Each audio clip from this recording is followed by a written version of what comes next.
আসসালামু আলাইকুম প্রিয় দেশবাসী। বন্যাত্মক যে ক্ষতি আমাদের বাংলাদেশের মাটিতে হচ্ছে, আজকে এক সপ্তাহ যাবত আমাদের বাড়িতে আমরা কারোর সাথে কথা বলতে পারি নাই। আমরা প্রবাসে, বিশেষ করে ফেনী জেলার যারা আছি অনেক চিন্তিত, আমাদের অনেক সমস্যায় আছি।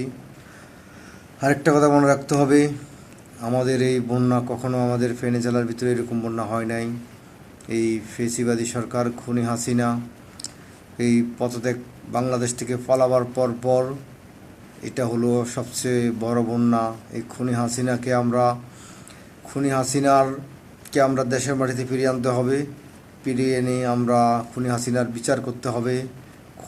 তা না হলে খুনি হাসিনা একের পর এক দুর্ঘটনা চালিয়ে যাবে। কারণ এটা খুনি হাসিনা এমন একটা জঘন্য ব্যক্তি। এই বন্যায় আমাদের কজন মানুষ মরছে, না হলে 500 মানুষ মরবে, কিন্তু খুনি হাসিনা এক রাইতে 5000 মানুষ মেরেছে। যখন সরকার ক্ষমতায় ছিল এমন রাত গেছে 5000 মানুষ খুনি হাসিনা মেরে বিরিয়ানি খেয়েছে। তাই বলি, এই বন্যায় আমাদের ক্ষতি তেমন কিছু হয় নাই, কিছু না, তার চেয়ে বেশি ক্ষতি করেছে খুনি হাসিনা। এক রাইতে হাজার হাজার মানুষ মেরেছে। বিএনপি, জামাত, হেফাজত লক্ষ লক্ষ মানুষ মেরেছে। এই ছাত্র আন্দোলনের সময় এই ফেসিবাদী সরকার নিরীহ কত বাচ্চা পোলাপাইনদের মেরে ফেলেছে গুলি করে। তাই বলি, খুনি হাসিনাকে দেশে এনে বিচার করতে হবে। তা না হলে আমরা জাতির কাছে ছোট হয়ে থাকব। একে বাংলাদেশে আইনি যে পাপ করছে, যে অপরাধ করছে, অপরাধগুলো শাস্তি দিতে হবে। তাকে বিচারের কাঠগড়ায় দাঁড় করাতে হবে। সেই সাজা, যে মামলার যে সাজা সে পাবে। আমরা চাই খুনি হাসিনা দেশে আসুক।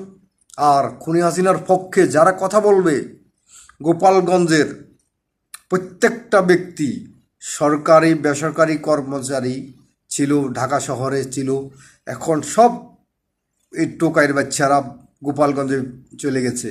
এই গোপালগঞ্জে আমার মনে হয় স্টিম লোডার চালাইতে হবে, উপর থেকে হেলিকপ্টার দিয়ে যেরকম খুনি হাসিনা গুলি চালায়, ছাত্র ভাইদের মেরেছে। আমি মনে করি এই গোপালগঞ্জের মানুষদের রকেট মেরে ফেলা দরকার। এই গোপালগঞ্জের মানুষের বেঁচে থাকার অধিকার নাই। যে গোপালগঞ্জের খুনি হাসিনা পালাইয়ে গেছে, এই গোপালগঞ্জের মানুষের কোনো চিন্তা করে নাই।